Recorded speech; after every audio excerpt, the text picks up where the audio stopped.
to start and share my screen with everyone. Yes, carry on. Yeah, thank you so much, sir. Thank you. Is it visible to everyone? Yes. Yes, sir. Okay. Yes. So before we start, हम शुरू करें उससे पहले बस मैं आपसे एक दो छोटी सी रिक्वेस्ट चाहूंगा। पहली रिक्वेस्ट ये कि जब भी आपको आप थोड़ा इंटरेक्ट करते रहिएगा, क्योंकि कल की तरह मैं नहीं चाहूंगा कि मैं कभी बाहर हो गया और मुझे पता ही नहीं चला कि I am out of this particular setting. So please tell me if there is anything you would like to ask. And secondly, आप आज एक नया टॉपिक पढ़ने जा रहे हैं, और वो नया टॉपिक इसलिए भी gentleman, this is unit number 2, strength and virtues of positive psychology. और हम यहाँ आज ये सीखेंगे कि किस तरह से हमें खुद को इस तरह से डिस्कवर करना है कि हमारा बेस्ट वर्जन हम तक पहुंच सके या हम उस तक पहुंच सके। तो अपनी स्ट्रेंथ पे काम कैसे करना है, अपनी स्ट्रेंथ को कैसे पता करना है, कहाँ से आएगी स्ट्रेंथ, कैसे डेवलप होगी, and virtues of positive psychology, इसके बारे में हम बात करने जा रहे हैं। सो आगे बढ़ते हैं हम लोग। सबसे पहली जो चीज आप अपने स्क्रीन पे देख पा रहे हैं कि व्हाट आर योर स्ट्रेंथ।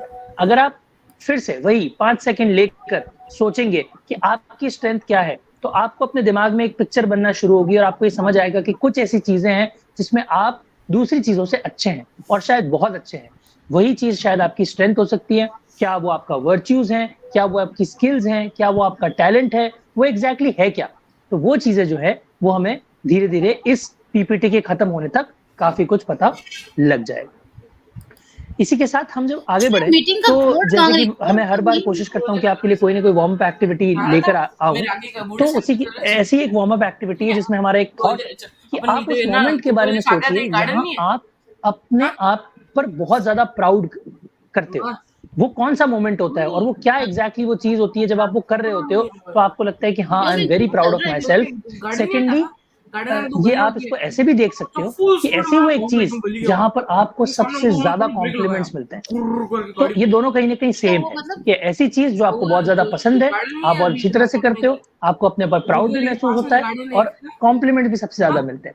यही इसी थॉट के आसपास आज हमारा पूरा सेशन रहेगा और यही वो चीजें हैं जो हमें हमारी पर्सनल स्ट्रेंथ के बारे में बताती है। तो ये जो पूरी स्लाइड है और ये पूरा जो थॉट है आपको देने का मेन मोटिव ये था कि आप ये समझें कि हमारी कुछ स्ट्रेंथ होती है, कुछ पर्सनल स्ट्रेंथ होती है जो हमें हेल्प करती है अपनी, फॉर एग्जांपल हमारी परसिवरेंस हो गई, हमारा काइंडनेस हो गया, हमारी क्रिएटिविटी हो गई, ऐसी और कई सारी चीजें हो सकती है जो कि हमारे पर्सनल स्ट्रेंथ का हिस्सा होंगी जो हम आगे पढ़ेंगे। अपना contact. Yes sir. Excuse me, मैं एक थोड़ा सा रिएक्शंस बच्चों से लेना चाह रहा हूँ। वो राइट अप पे लिखे कि आपकी क्या क्या स्ट्रेंथ्स हैं। Sure sir, sure. Okay, that's fine. Okay sir. Yes sir. चलिए, तो सर ने ऑलरेडी हमें गाइड कर ही दिया है। सर ने ऑलरेडी हमें गाइड कर दिया, हमें बता दिया है कि हमें किस तरह से आज के सेशन में आगे बढ़ना है। तो this is my request to all the participants कि अपने पेन पेपर भी साथ में लेके रखें ताकि आप वो नोट कर सकें और बाद में आप इसी चीज को शेयर भी कर सकें। और आप कमेंट सेक्शन में भी लिख सकते हैं, ग्रुप में भी डाल सकते हैं। मैंने ग्रुप में आप लोगों के रिस्पॉन्सेज पढ़े थे एंड दैट वर अमेजिंग। चलिए, सो मूविंग अहेड, आगे बढ़ने से पहले मैं एक चीज चाहूंगा कि आप अपने दिमाग में एक थॉट बना के रखें कि हम पॉजिटिव साइकोलॉजी को पढ़ रहे हैं और पॉजिटिव साइकोलॉजी को पढ़ने के लिए, उसको अपनी लाइफ में इनकलकेट करने के लिए, इंक्लूड करने के लिए जो भी चीजें हमें जरूरत होती है वो उसका एक सेकंड पार्ट यहाँ पे आज हमारे सामने है। सबसे पहला आता है स्ट्रेंथ एंड वर्च्यूज। अब स्ट्रेंथ क्या होती है और वर्च्यूज क्या होते हैं उसकी एक बहुत ही सिंपल सी डेफिनेशन यहाँ पर गिवन है कि स्ट्रेंथ वो नेचुरल कैपेसिटीज हैं जो कि हमें that we consistently demonstrate and that energize us। ऐसी चीज जो हमें consistently डेमोन्स्ट्रेट करनी होती है और साथ साथ में हमें एनर्जाइज भी करती है। अब वो ये क्या चीज है? ये नेचुरली डेवलप्ड कैपेसिटीज हैं। इसको ऐसे समझिए, हमारे अंदर बाय बर्थ जो नेचुरली डेवलप्ड कैपेसिटीज होती हैं उसको हम स्ट्रेंथ बोलते हैं। और ये स्ट्रेंथ और हमारी जो ट्रेड्स हैं वो हमें हेल्प करता है कि हम कैसे इन चीजों को, कैसे किसी चीज को सोचेंगे, कैसे फील करेंगे, कैसे एक्ट करेंगे। वो ट्रेड्स जो हैं वो हमारे स्ट्रेंथ में बहुत बड़ा रोल प्ले करते हैं। अब ट्रेड्स, अब स्ट्रेंथ कौन कौन सी हो सकती है? For example creativity, leadership. अगर किसी को बहुत ज्यादा गाने का शौक है या डांस का शौक है तो ये बचपन से उसके अंदर धीरे धीरे डेवलप अंदर हो ही जाता है। यही आपकी स्ट्रेंथ है, ऐसी चीज जो नेचुरली आपके अंदर है, वो कैपेसिटीज जो आपने अभी तक एक्वायर नहीं की है, पहले से है, उसको हम स्ट्रेंथ कहते हैं। दूसरी चीज आती है वर्च्यूज। वर्च्यूज एक ये वो मॉरल कैरेक्टरिस्टिक्स है जो कि वो कल्चर, जिस कल्चर में या जिस टाइम में आप जी रहे हो वहां पर ये मान्य होगी। For example courage, wisdom, humanity, ये सारी वो कोर वैल्यूज हैं। और इसमें आगे बढ़ेंगे तो ये सारी ह्यूमैनिटीज, विजडम, करेज, ये वो सारी चीजें हैं जो मॉरल एक तरह से कैरेक्टरिस्टिक्स हैं जो कि आपको प्ले करनी होती है। क्यों? रीजन, क्योंकि आपके कल्चर में, आपके ट्रेडिशंस में वो चीजें मानी जाती है और अच्छा माना जाता है कि आप उस चीजों को प्रैक्टिस करें। अगर हम अब इसको कलेक्टिवली देखें तो ये बहुत इंटरेस्टिंग स्टेटमेंट आगे आ रहा है कि कलेक्टिवली अगर देखें तो स्ट्रेंथ आर नथिंग बट ये वो क्या चीज है कि हम अपने वर्च्यूज को अपने डेली लाइफ में कैसे आगे बढ़ाते हैं, कैसे प्रोग्रेस करते हैं। फॉर एग्जाम्पल अगर मैं आपको समझाना चाहूंगा इससे कि अगर ह्यूमैनिटी की बात है कि हम ह्यूमैनिटी, सब कहते हैं कि ह्यूमैनिटी होनी चाहिए, इंसानियत के नाते हमें ऐसा करना चाहिए, वैसा करना चाहिए। अब यही अगर इंसानियत जो है वो हम सही जगह पे यूज करेंगे तो वो आपकी स्ट्रेंथ बन जाएगी। और अगर इंसानियत को सही जगह यूज नहीं किया गया, जहां यूज करनी है, तो वो आपकी स्ट्रेंथ जो है वो वीकनेस में कन्वर्ट हो जाएगी। इस तरह से अगर आप समझेंगे तो आपको बेटर तरीके से स्ट्रेंथ और वर्च्यूज समझ। इसी के साथ एक पॉजिटिव साइकोलॉजी को ओवरव्यू ये कहता है कि जैसे कि हमने लास्ट क्लास में पढ़ा था कि हम यहाँ पर वीकनेस पे फोकस नहीं कर रहे हैं, हम यहाँ पे वो स्ट्रेंथ पे फोकस कर रहे हैं जो कि हमारी एक फुलफिलिंग लाइफ हमें बनाने के लिए, लेड करने के लिए हेल्प करेगा। वही पॉजिटिव साइकोलॉजी है और उसी का व्यू पॉइंट आज भी हम साथ में लेकर चले। इसका एक एग्जाम्पल ये है कि एक बच्चा जो कि मैथ्स के साथ काफी ज्यादा स्ट्रगल कर रहा है तो वो किसमें थ्राइव करेगा? टीम वर्क में और एम्पैथी में थ्राइव करेगा, ताकि वो क्या कर सके? अपना कॉन्फिडेंस बिल्डअप कर सके। तो उसने ये नहीं सोचा कि मैं मैथ्स में कमजोर हूँ, मैं क्या करूँ, मैं स्ट्रगल करूँ, नहीं। उसने अपने साथ साथ ऐसे और स्किल डेवलप कर लिए जो कि उसके कॉन्फिडेंस को इंक्रीज करे और अल्टीमेटली उसके मैथ्स का प्रॉब्लम जो है वो सॉल्व हो सके। क्या बनाओगी? नेक्स्ट स्लाइड अगर आप देख पा रहे हैं, are you there with me? Am I clearly audible and visible to everyone? Yes sir, yes sir, yes sir. Please continue. You are all right. Thank you so much. Thank you. So yes, what are the strengths? Why are the strengths important? अब हमारे लिए अब ये बहुत बड़ा और बहुत ही important question बन जाता है कि क्यों हमारे लिए स्ट्रेंथ इतनी इंपॉर्टेंट है, क्यों चाहिए हमें स्ट्रेंथ, क्या जरूरत है हमारी स्ट्रेंथ की। तो स्ट्रेंथ हमें ये चीज सिखाती है, ये शिफ्ट सिखाती है what's wrong to what's strong. क्या चीज गलत है उससे हमें शिफ्ट करके कहाँ जाना है कि क्या चीज स्ट्रॉन्ग है। ये हमारा एक कोर है जिस पे हम आगे बात करेंगे। अब स्ट्रेंथ क्यों इंपॉर्टेंट है, उसकी इंपॉर्टेंस आगे दे रखी है। 3 पॉइंट दे रखी है। पहला क्या दे रखा है कि सबसे पहले ये वेलबींग को एनहांस करता है। अब ये बहुत ऑब्वियस सी बात है कि अगर आप हैप्पी हैं, आप में स्ट्रेस कम है, आपकी हेल्थ कंडीशंस अच्छी है, वेलबींग आपका प्रॉपर है, आप सेल्फ अवेयर हैं, आपकी रिलेशनशिप अच्छी है, आपकी मेंटल हेल्थ अच्छी है, तो ऑटोमेटिकली ओवरऑल आपकी वेलबींग जो है वो अच्छी रहेगी। और रिसर्चेस के थ्रू ये भी देखा गया है कि जो लोग इन सब चीजों को, अपनी स्ट्रेंथ को, पॉजिटिव साइकोलॉजी को, अपनी वर्च्यूज को वर्क प्लेस पे अगर सही जगह से लगाते हैं, सही तरीके से लगाते हैं, तो वो बहुत ज्यादा फुलफिल्ड और एंगेज फील करते हैं। उनके काम करने का तरीका, उनकी एफिशिएंसी ऑटोमेटिकली इंक्रीज हो जाती है। ये स्ट्रेंथ बताता है कि इसलिए भी स्ट्रेंथ बहुत इंपॉर्टेंट है। दूसरा ये क्या बिल्ड करता है? रेजिलियंस। रेजिलियंस बेसिकली वो चीज है जहां आप आने वाली जो भी डिफिकल्टीज हैं, जो भी चैलेंजिंग सिचुएशंस हैं, उसको कितना बखूबी आप डॉज कर पाते हो या उसमें अपने आप को सेटअप कर पाते हो अपना। अब ये कैसे हेल्प करता है? तो स्ट्रेंथ बेसिकली जैसे कि ऑप्टिमिज्म हो गया, डिटर्मिनेशन हो गया, ये लोगों को बहुत हेल्प करता है कि बुरे समय में, बुरे वक्त में, चैलेंजिंग सिचुएशन में अपने आप को एक सही जगह पे और बेटर तरीके से प्लेस कर पाना, ये उसका रेजिलियंस डेवलप हुआ माना जाता है। इसका एक एग्जाम्पल है कि कई लोगों ने क्या किया, जब पेंडेमिक आया, जब कोविड आया, तो लोगों ने एक नया तरीका बना दिया कोप अप करने का कि वो चैलेंजिंग सिचुएशन को कैसे कोप अप कर रहे हैं। कोई नई क्रिएटिविटी सीख रहे हैं, कोई खाना बनाना सीख रहा है, कोई गाना गाना सीख रहा है, कोई नई चीजें लर्न कर रहा है, तो ये सब चीजें बुरे वक्त में, चैलेंजिंग सिचुएशन में आप अपने आप को कैसे वहाँ खड़ा रख पाते हैं, कैसे रेजिलिएंट रह पाते हैं, वो आपका रेजिलियंस। यहाँ एक बहुत इंपॉर्टेंट बात है कि स्ट्रेंथ जो है वो स्किल्स नहीं होते। आपके स्ट्रेंथ आपके स्किल्स नहीं है। आपकी स्किल्स, उसमें क्या डिफरेंस है वो समझिएगा जरा। स्किल्स क्या होते हैं? जो कि आप सीखते हैं। मुझे खाना बनाना सीखना है, मुझे रोटी गोल बनाने नहीं आती है, तो मैं सीखूंगा। मैं अपनी मदर के पास खड़ा रहूंगा कि वो जब बनाती हैं तो कैसे बनाती है, उनसे 10 बार सीखूंगा, 20 बार सीखूंगा, लेकिन एक मोमेंट आएगा जब मैं उसको सीखूंगा। लेकिन स्ट्रेंथ क्या होता है? स्ट्रेंथ आप नेचुरली जो अपने अंदर डेवलप्ड होता है आपके अंदर, जो आपके सोचने, फील करने और बिहेव करने के तरीके को इम्पैक्ट करता है, वो आपकी स्ट्रेंथ है। एनालॉजी क्या है? एनालॉजी समझिए कि ये इधर चढ़ी है, वो गाड़ी जो है वो टूल्स है। अगर ऐसा माने कि कोई टूल है, कोई औजार है, अगर स्किल वो है, तो स्ट्रेंथ आपकी उन टूल्स को ढंग से यूज करने की क्षमता है।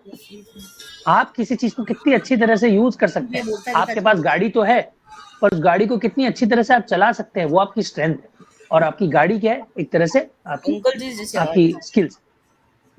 ओके, नेक्स्ट आता है स्ट्रेंथ इन पॉजिटिव साइकोलॉजी। अब स्ट्रेंथ किस तरह से हम समझेंगे यहाँ पे कि स्ट्रेंथ बेसिकली क्या करता है? जो परमा मॉडल था, जो हमने कल पढ़ा था, उसको फ्यूल करता है, उसको और ज्यादा बेटर तरीके से इम्प्लाई करने में हेल्प करता है और होलिस्टिकली इंसान की मदद करता है।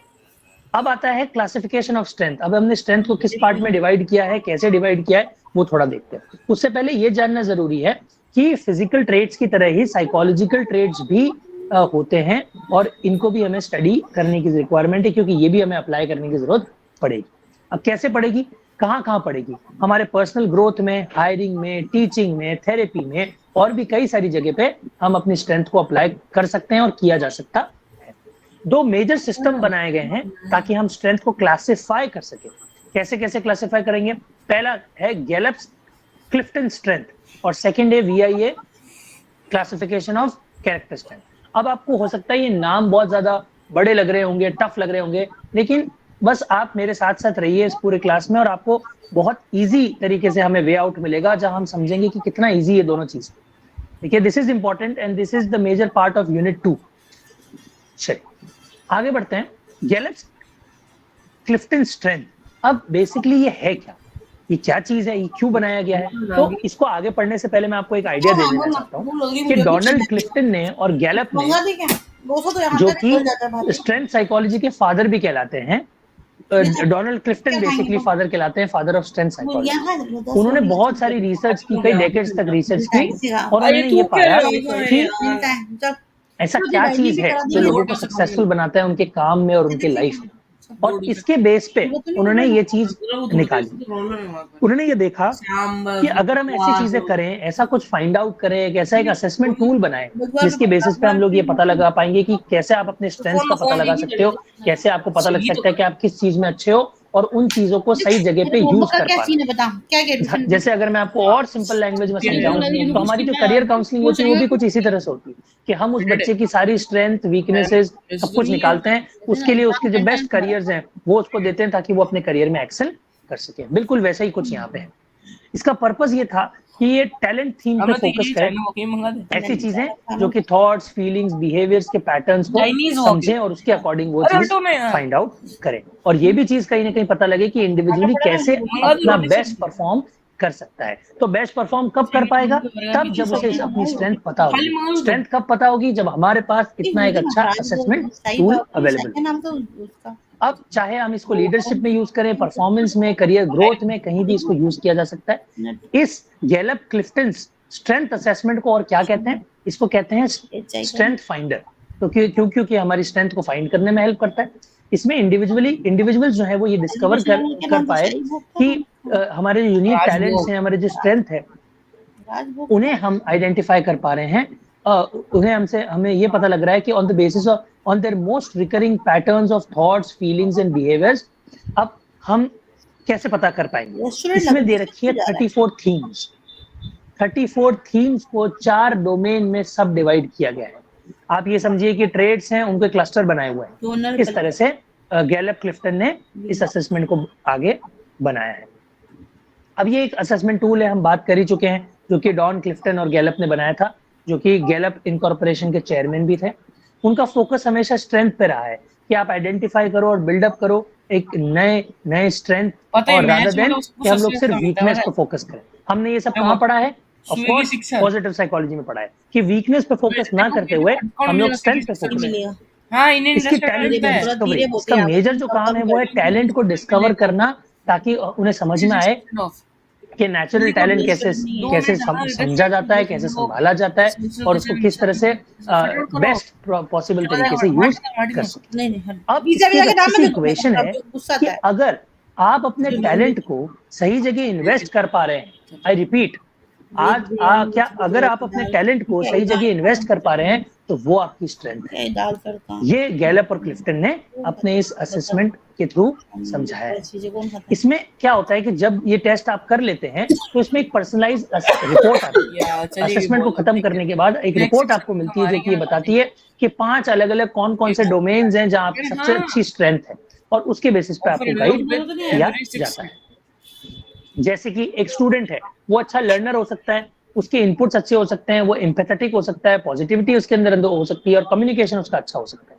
ठीक है, फॉर एग्जांपल अगर एक केस स्टडी लेंगे तो अगर एक बच्चा है जिसमें उसका एक अच्छी स्ट्रेंथ आई है कि वो अचीवर है, तो वो किसी भी टास्क को बहुत जल्दी खत्म कर पाएगा और अपने आसपास के लोगों को भी मोटिवेट करेगा ताकि वो अच्छे से काम कर पाए। अगर एक टीम मेंबर है जिसकी हार्मनी का जो स्ट्रेंथ है वो बहुत अच्छी है, वो हार्मनी में बहुत अच्छा है, तो वो आसपास के होने वाले कॉन्फ्लिक्ट्स को अच्छे से रिजॉल्व कर पाएगा। कोई भी प्रॉब्लम है काम के जरिए, कोई भी चलते कोई इशू है तो उसको वो अच्छे से ठीक कर पाए। तो ये आगे जो आप नेक्स्ट देख रहे हैं, क्या आपको ये एक चार्ट विजिबल है जिसपे 34 थीम्स और 4 डोमेन्स दे रखे हैं? Okay, great.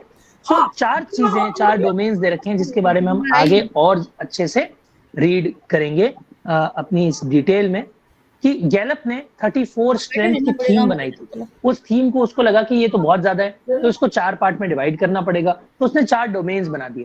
तो डोमेन्स कैसे हैं? पहला, एग्जीक्यूट कर पाना, आपकी वो एबिलिटी जहां पर आप किसी चीज को एग्जीक्यूट कर पा रहे हैं, एक्शन में ले पा रहे हैं, ताकि आपको वो मन चाहे रिजल्ट्स मिल पाए। ये सब कौन कर पाता है? अगर कोई बहुत ज्यादा डिसिप्लिन्ड है, बहुत अचीवर है, तो वो ये कर पाएगा। सेकेंड है इन्फ्लुएंसिंग, ये वो एबिलिटी है जो लोगों को इंस्पायर करती है, मोटिवेट करती है और परसुएड करने में हेल्प करती है, ताकि आप किसी को कमांड दे सको, प्रॉपर कम्युनिकेट कर सको।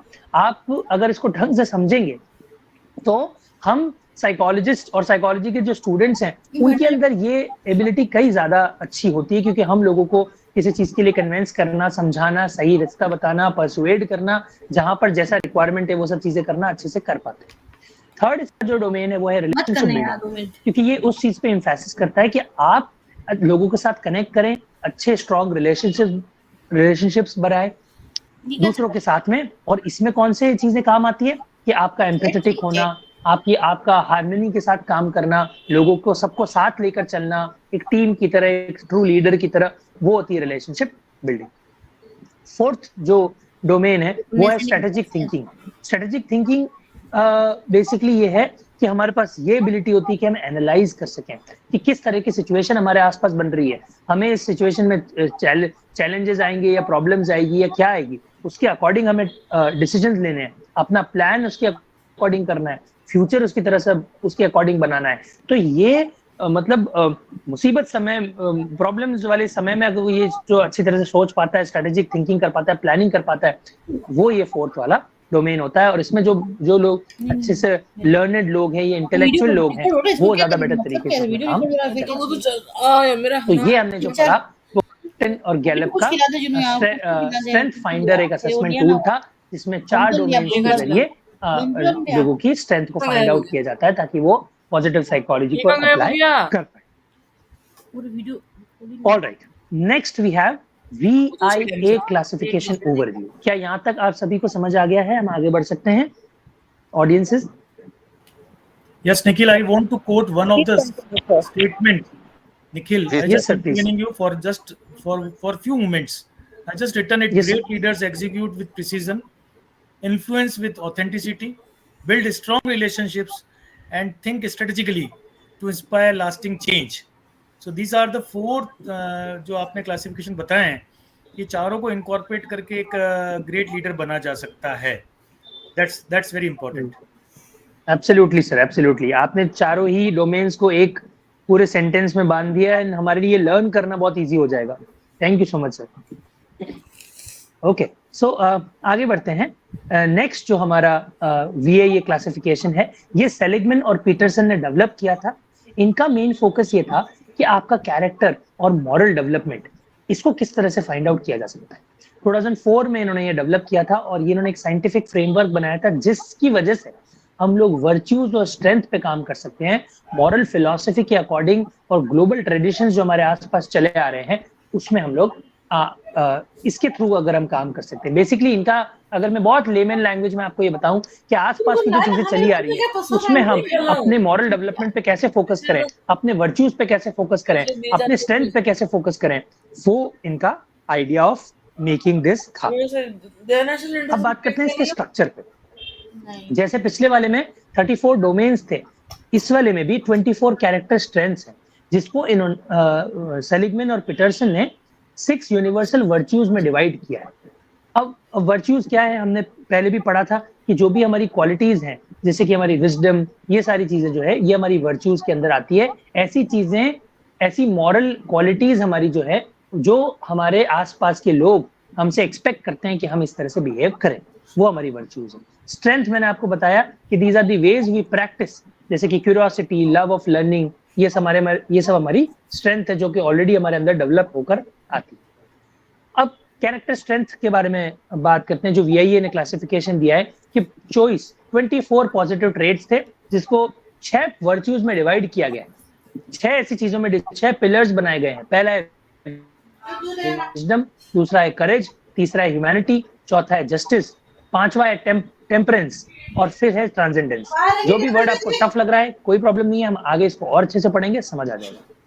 ये कैसे हेल्प करता है, ये इंडिविजुअल को समझने में और ये लेवरेज देने में हेल्प करता है कि हमारे जो भी स्ट्रेंथ है उसको कैसे हम इनहैंस करें, कैसे बढ़ाएं, ताकि हमारा अच्छा वेलबींग आगे हो सके, हमारा ओवरऑल वेलबींग जो है वो बेटर बन सके. तो ये जो 6 हमारे कोर स्ट्रेंथ है वो हम आगे पढ़ेंगे. नेक्स्ट जो आप कलरफुल पिक्चर देख रहे हैं, ये और कुछ नहीं, ये वो 24 पॉजिटिव ट्रेट्स हैं जिसके अंदर creativity, curiosity, judgment, perspective, bravery, perseverance, zeal या जेस्ट, आप जो भी कहें, honesty, social intelligence, kindness, love, leadership, fairness, team work, forgiveness, love of learning, gratitude, spirituality, self regulation, humanity, appreciation of beauty, prudence, hope and humour. ये सारी चीजें हमारे 6 parts में डिवाइड की गई है. ये वो 24 पॉजिटिव ट्रेट्स हैं. अब कैरेक्टर स्ट्रेंथ होता क्या है, कैसे हम कैरेक्टर स्ट्रेंथ को पहचानते हैं. कैरेक्टर स्ट्रेंथ बेसिकली वो पॉजिटिव ट्रेट्स हैं जो हमारे अंदर है, और वो कैपेबिलिटीज हैं जो हमें हेल्प करती है किसी चीज को सोचने में, किसी को फील करने में, और किसी पर्टिकुलर तरीके से बिहेव करने में, ताकि हम क्या कर सके, खुद को और सामने वाले को बेनिफिट कर सके. इसको बोलते हैं हम कैरेक्टर स्ट्रेंथ. बेसिकली आपकी वो पावर, वो कैपेसिटी जो आपको दूसरों से अलग बनाती है, खुद को हेल्प करती है और दूसरों को भी हेल्प करने में आपको हेल्प करती है, वो आपकी कैरेक्टर स्ट्रेंथ है. अब ये एक तरह के साइकोलॉजिकल इंग्रेडिएंट्स हैं फॉर डिस्प्लेइंग वर्च्यूज और ह्यूमन गुडनेस. अभी क्या चीज है, बड़े अच्छा सा वर्ड दे रखा है, ह्यूमन गुडनेस. ठीक है, आपके ह्यूमन गुडनेस को शो करने के इंग्रेडिएंट, ये वो तरीके हैं कि आप अपनी अच्छाई किस तरह से शोकेस कर पाओगे. अगेन वही चीज बात कर रखी है कि चॉइस कैरेक्टर स्ट्रेंथ है, जो कि अलग अलग डिग्री में एक इंसान में अवेलेबल होते हैं. अब उसी डिग्री को कंबाइन करके 6 पार्ट में डिवाइड किया गया है, जिससे कि ह्यूमन फ्लोरिशमेंट हो सके, फुलफिलमेंट हो सके, सेटिस्फैक्शन आए और ओवरऑल वेलबींग बनी रहे. अगला जो नेक्स्ट पिक्चर आप देख रहे हैं, इसमें वही 6 क्लासिफिकेशंस दे रखे हैं कैरेक्टर स्ट्रेंथ के.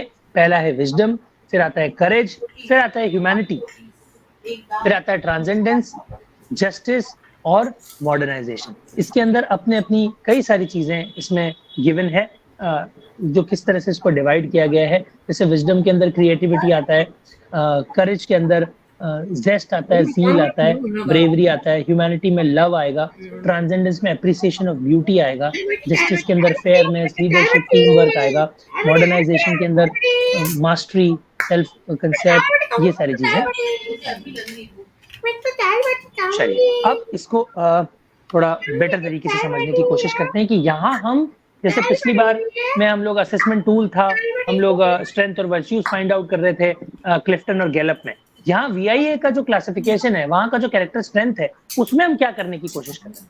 इसमें हम पहला जो विजडम है, ये इन बेसिस पे हम ये देखते हैं कि एक इंसान के अंदर कितना ये चीजें अवेलेबल हैं और कितना नहीं है। तो अगर विजडम जब देखेंगे तो उसके अंदर क्रिएटिविटी, क्यूरियोसिटी, पर्सपेक्टिव, ये चीजें आएंगी। सेकंड, जब हम करेज के बारे में देखेंगे तो करेज में क्या क्या चीजें आएगी? Bravery, perseverance. परसिवरेंस मतलब डिटर्मिनेशन, कि किसी काम को करने के लिए कितना डिटरमाइंड है आप। नेक्स्ट आता है ऑनेस्टी, ये कितनी है आपके अंदर, ये करेज में आएगा। फिर आता है ह्यूमैनिटी। ह्यूमैनिटी के अंदर आता है कि कितनी इंसानियत है आपके अंदर, कितनी काइंडनेस है, कितना लव है, सोशल इंटेलिजेंस कितना है, जिसको बोलते हैं व्यवहारिक ज्ञान आपके अंदर कितना है, वो चीजें इसमें आएगी। फिर आता है ऑल्दो सोशल इंटेलिजेंस सामाजिक ज्ञान, लेकिन कहीं ना कहीं व्यवहारिक ज्ञान से भी इसमें इसका लेना देना है। नेक्स्ट इज जस्टिस, कि फेयरनेस, लीडरशिप, टीम वर्क, कितना आप अच्छे से मैनेज कर पा रहे हैं, वो आपका जस्टिस बताएगा। टेम्परेंस, कि फॉरगिवनेस, ह्यूमिलिटी, सेल्फ रेगुलेशन, ये कितना है आपके अंदर, ये टेम्परेंस आपको शो करेगा। और नेक्स्ट है ट्रांसेंडेंस, कि कितना ज्यादा आप लेने के बाद गिविंग में भी आप उतना ही ज्यादा बिलीव करते हैं, जैसे कि ग्रैटिट्यूड, होप, ह्यूमर, स्पिरिचुअलिटी, ये सारी 6 स्ट्रेंथ को अलग अलग पार्ट में डिवाइड किया गया है। अब अगर रियल लाइफ एक्सपीरियंसेस देखेंगे तो किस तरह से काम आती है हमारी ये स्ट्रेंथ। अब हमने पढ़ तो लिया कि ये स्ट्रेंथ हम फाइंड आउट करते हैं, ऐसा करते हैं, ये करते हैं, वो करते हैं, लेकिन काम क्या करेंगे? तो एप्लीकेशन पार्ट कुछ इस तरह से है कि अगर ग्रेटिट्यूड की बात की जाए तो हम अगर हर चीज के लिए, छोटी छोटी चीज के लोगों को लिए थैंक यू बोलते हैं, थैंक यू नोट लिखते हैं, तो ये ग्रेटिट्यूड को अप्लाई करने का एक अच्छा सा तरीका हो सकता है। अगर ह्यूमर की बात करें तो किसी भी टेंशन वाले, तनाव वाले माहौल में अगर आप उसको लाइट करें, ठीक है, कैसे सारे पैसे वापस, अगर आप जोक क्रैक कर रहे हैं तो ये चीजें क्या करती है, उस माहौल को थोड़ा सा लाइट कर देती है। तो ह्यूमर का बहुत अच्छा यूज इस तरह से हो सकता है। एनर्जाइजेस ग्रुप प्रोजेक्ट्स, ज़ील क्या देखती है कि किस तरह से आप खुद भी इतना ज्यादा एंथुजियास्टिक वे में आप काम कर रहे हैं और सामने वाले को भी उतना ही ज्यादा प्रमोट कर रहे हैं, उतना ही ज्यादा इनकरेज कर रहे हैं। Then comes characteristics of VI strength. Characteristics of VI strength क्या है? हमने VI क्लासिफिकेशन को पढ़ा, अब इसकी कैरेक्टरिस्टिक्स क्या है, कहाँ काम आती है, क्यों काम आती है, कैसे काम आती है? पहला, यूनिवर्सलिटी। यूनिवर्सलिटी क्यों कहा गया है? क्योंकि कई सारी जगह पे, चाहे वो हिस्ट्री हो गया, चाहे वो फोकलोर हो गया, चाहे वो पर्सनल स्टोरीज हो गया, कल्चर, रिलीजन, फिलोसफी, सब जगह इसकी जरूरत है। आपको आपके स्ट्रेंथ की जरूरत हर जगह पड़ेगी। आप चाहे किसी भी जगह से बिलोंग करते हो, आपके अंदर कहीं भी आपको काम करना है, कहीं भी आपको किसी चीज में कुछ अच्छा एस्टेब्लिश करना है, आपको इनकी जरूरत पड़ेगी, इसलिए इसको यूनिवर्सलिटी, इसकी कैरेक्टरिस्टिक्स बताई गई। सेकेंड है मॉरल वैल्यू। ये स्ट्रेंथ ये भी बताती है कि आप morally, weather person is morally good और नॉट, और इट इज इफेक्टिव और नॉट। तो एग्जाम्पल अगर हम देखें कि perseverance is admitted not just for success but for effort also.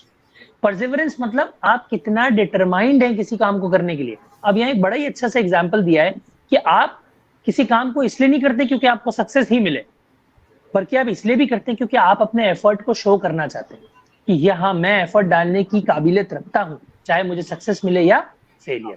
तो इसलिए भी हमें स्ट्रेंथ की जरूरत पड़ती है। And it can be also cultivated, कि हम ऐसा नहीं है कि स्ट्रेंथ फिक्स होती है कि एक बार जितनी आ गई उतनी आ गई। हम इसको over the period of time develop कर सकते हैं, अपनी इंटेंशन से, अपनी प्रैक्टिस से, हम कितना काम करना चाह रहे हैं अपनी स्ट्रेंथ पे, वो भी इसमें दर्शाया गया है। अपनी पर्सनल स्ट्रेंथ को आइडेंटिफाई करने के क्या तरीके हैं? कई सारे तरीके हैं। पहला तरीका ये है कि आप ये देखें, you reflect on the moments of success and Joy. कि आप देखिए, उस पर रिफ्लेक्शन करिए, पता करिए कि ऐसी कौन सी चीजें जो आप सबसे ज्यादा सक्सेसफुल फील करते हैं, खुश फील करते हैं, वो भी एक अच्छा सा तरीका हो सकता है। दूसरी सबसे इंपॉर्टेंट और शानदार बात कि भाई मैंने क्लास ली, अब मेरी क्लास कितनी सही रही, कितनी नहीं रही, अच्छी रही, बुरी रही, और मेहनत करनी है, क्या करना है, वो कैसे पता चलेगा? आप लोगों के फीडबैक से। तो मैं आप लोगों का फीडबैक ले सकता हूँ ताकि मुझे बेटर तरीके से समझ आएगा, और साथ ही साथ आप VIA या क्लिफ्टन स्ट्रेंथ का असेसमेंट भी कर सकते हैं ताकि आपको वो चीज समझ में आ सके। Now moving ahead, now we have strength versus skill versus talent. So आप एक कलरफुल पिक्चर देख पा रहे हैं अपनी स्क्रीन पे.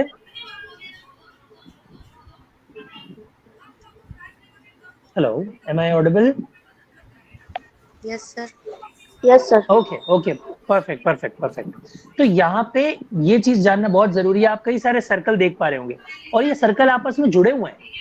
अब ये जुड़े हुए हैं तो इस वजह से क्या हो रहा है कि कोई चीज किसी में एडेड होती है, फिर दूसरी चीज इसमें एडेड है, फिर इसमें एडेड है, और ये सब कुछ मिला के क्या बना रही है?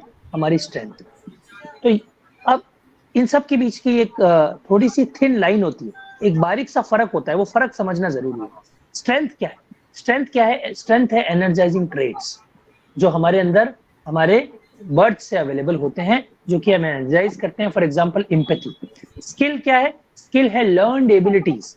ऐसी चीज जो आपने बाद में सीखी है, वो आपकी लर्नड एबिलिटी हो गई.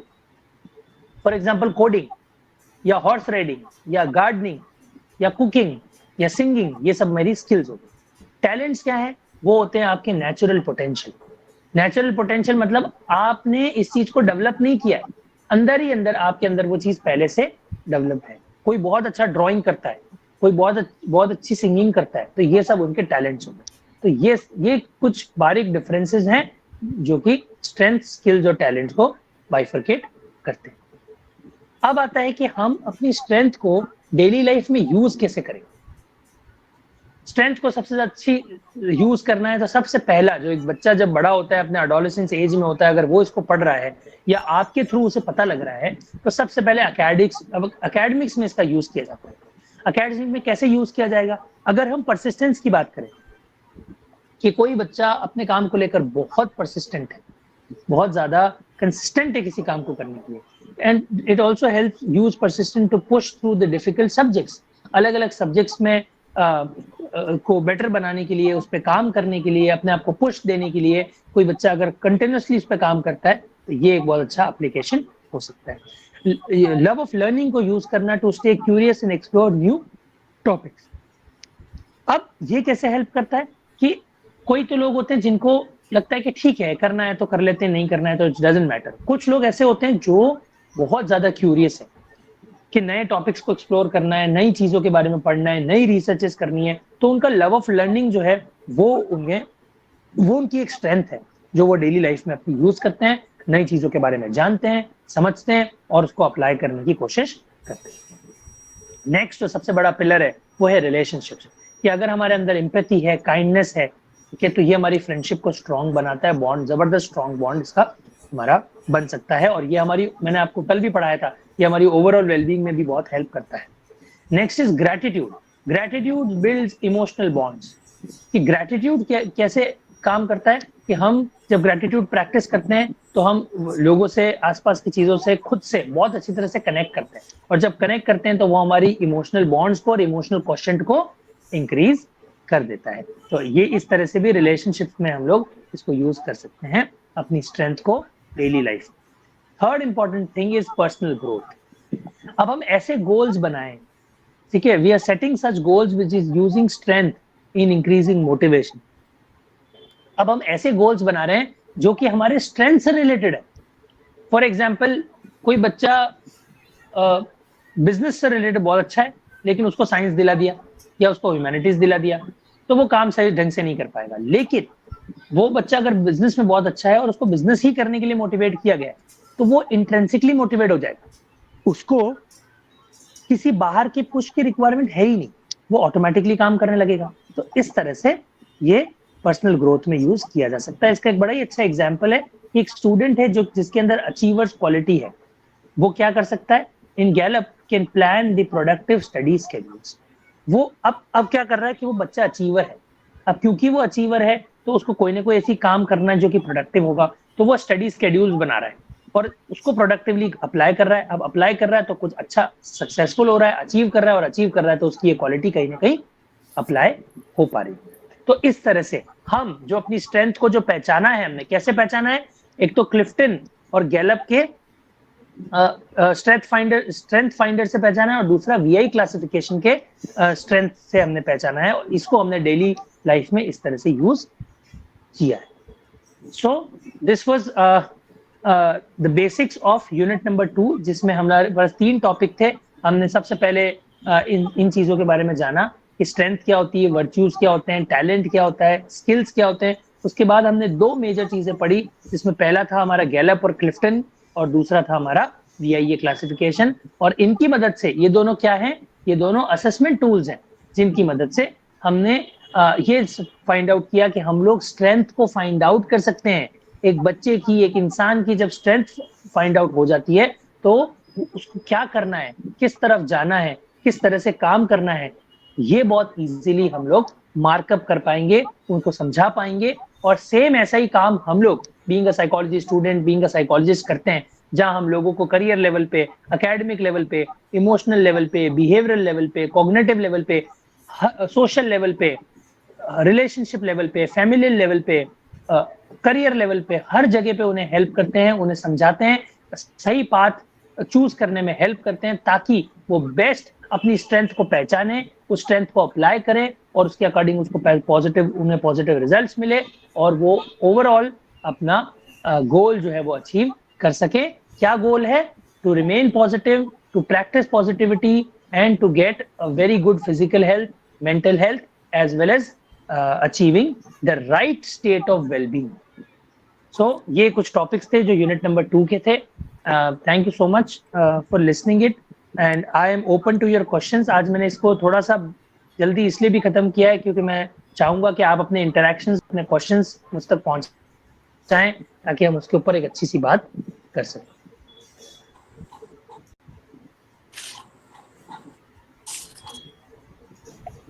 Thank you, sir.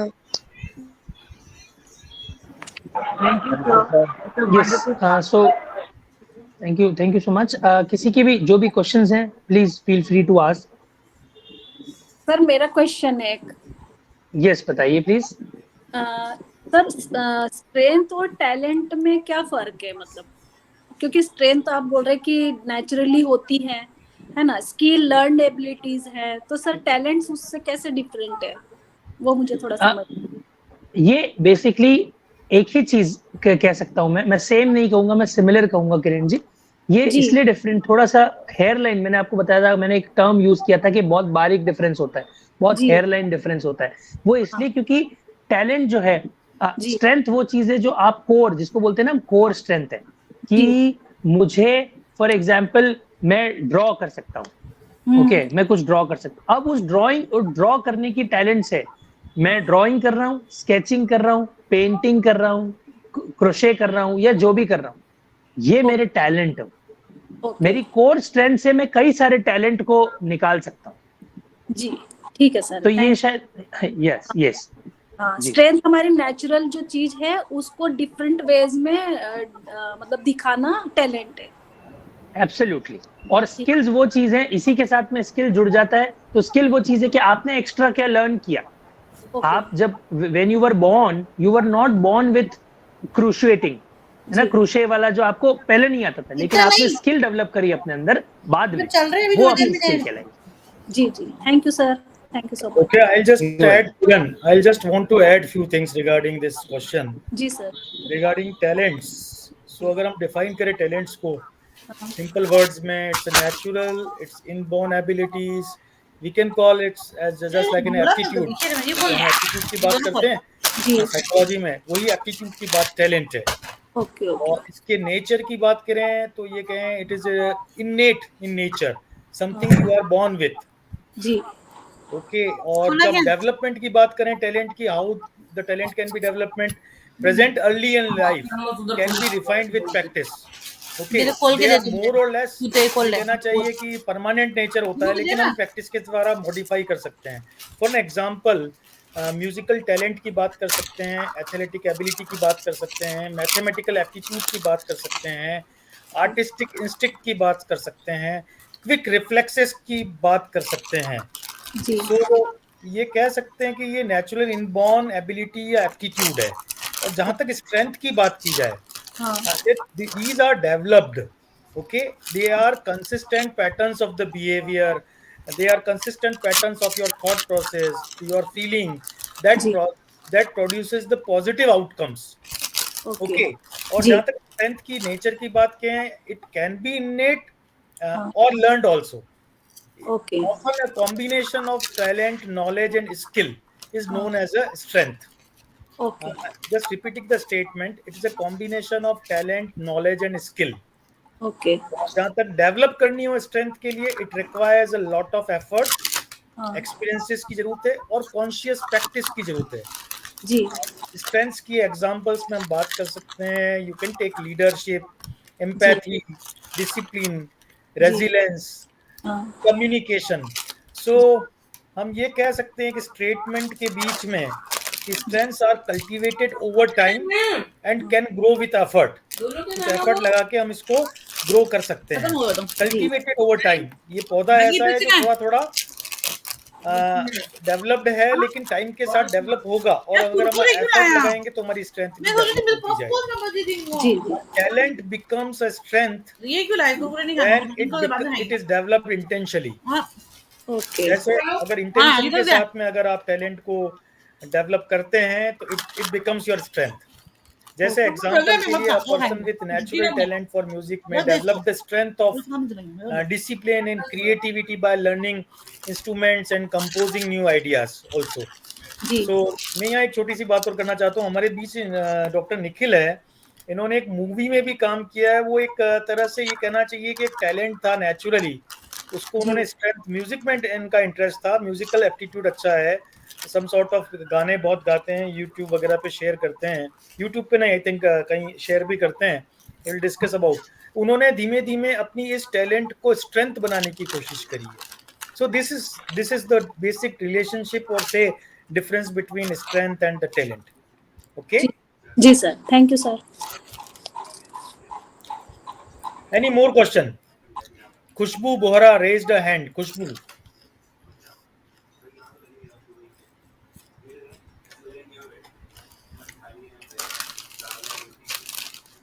No issue. कोई क्वेश्चंस नहीं है? क्या बात है?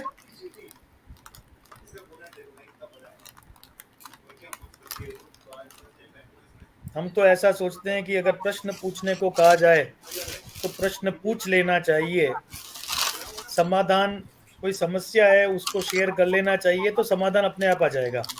Any one of you want to share something regarding strength and virtues और से टैलेंट्स, इसके बारे में जो भी आज की बात है उसमें कुछ बात अपनी शेयर करना चाहता है, कुछ एड ऑन करना चाहता है, will love to listen, will love to learn also. So please share if you want to share anything. का पैकेट खोल दिया बम्बल्स का तूने. Sir, may I ask one question? Yes, why not? Leena, please ask. Sir, is there any difference between strength and self-efficacy? मैं जा रही हूँ.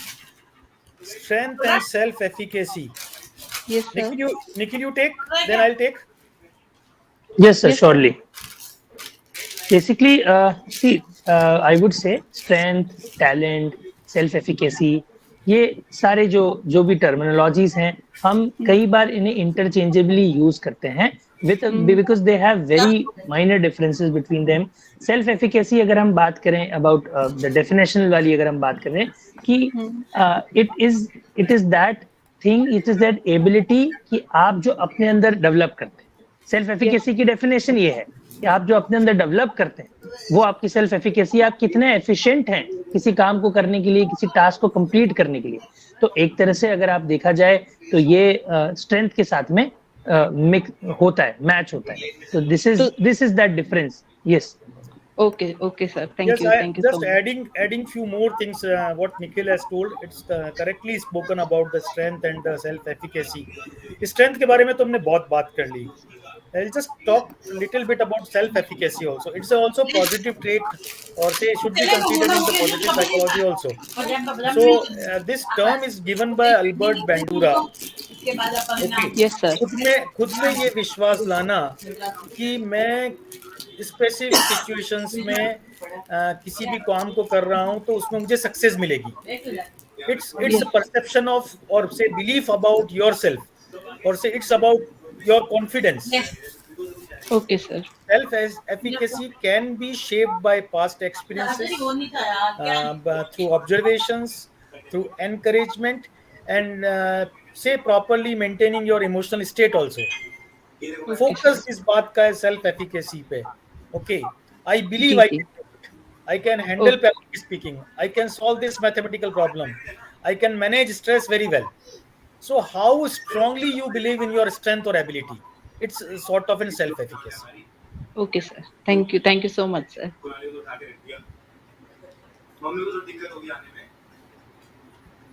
चलिए आज का असाइनमेंट की थोड़ी सी बात कर लेते हैं. ओके, वी लव टू सी. मैं आपके व्हाट्सएप ग्रुप में देखता हूँ कुछ बच्चे पार्टिसिपेट करते हैं.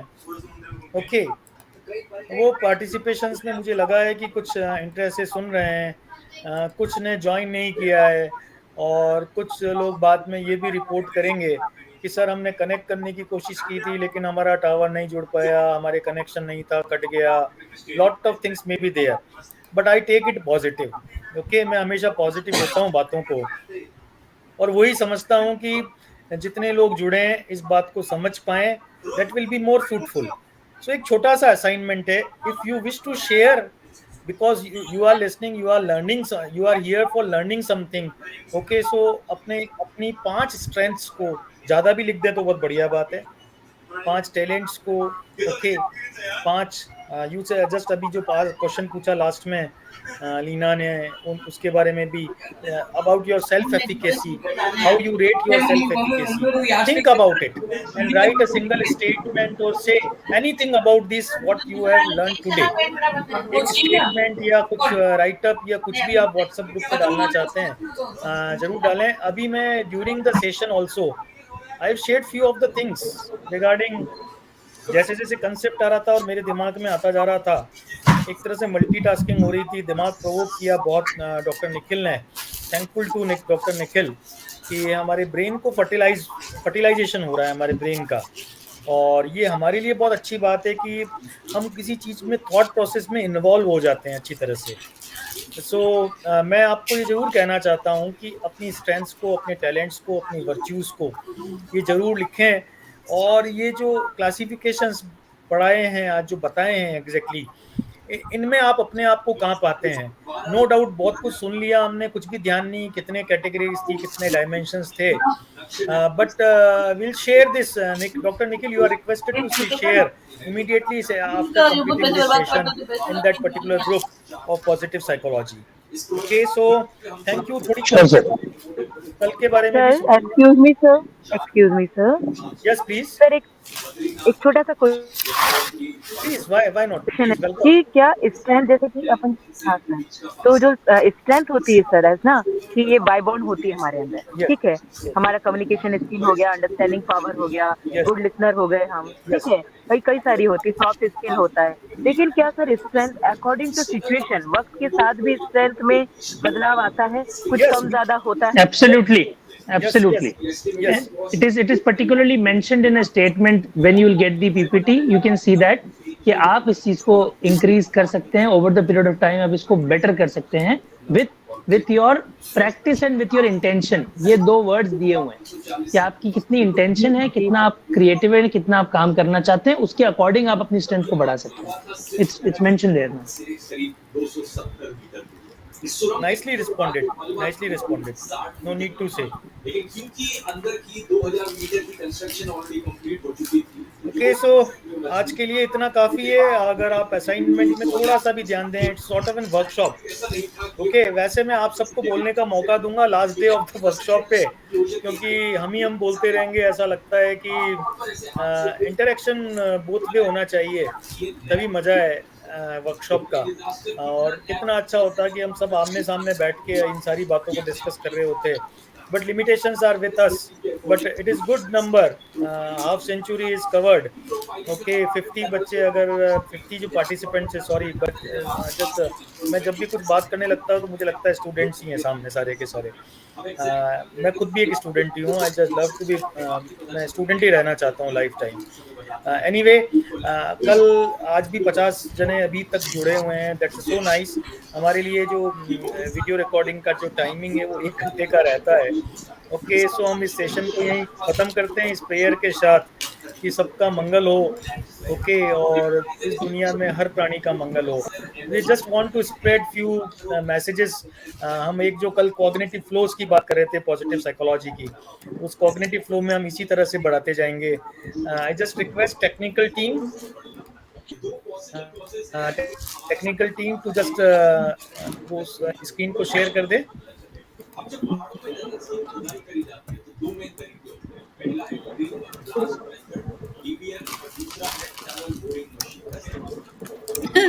चालू नहीं किया, मैं भूल गई।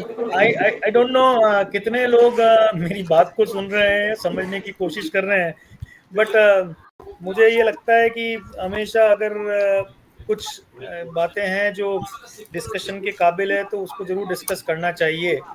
और इसी रेफरेंस में मैं बात कर रहा हूँ। मैं 2-3 चीज़ें एक साथ कर रहा हूँ, ओके। मैं अभी आपकी स्क्रीन भी शेयर करना चाह रहा हूँ, ओके। वो काफी एक्सट्रीम।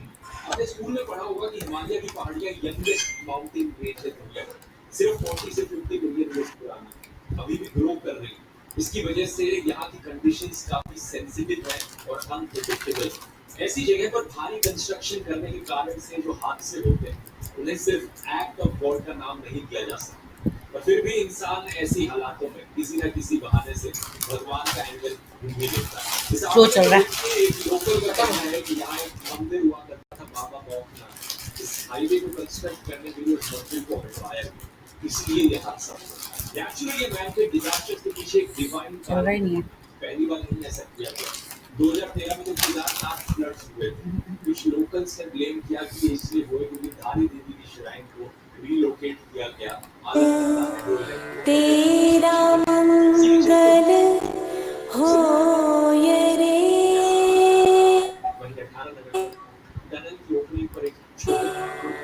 सबका मंगल, सबका मंगल हो ये रे। जिस गुरुदेव ने धर्म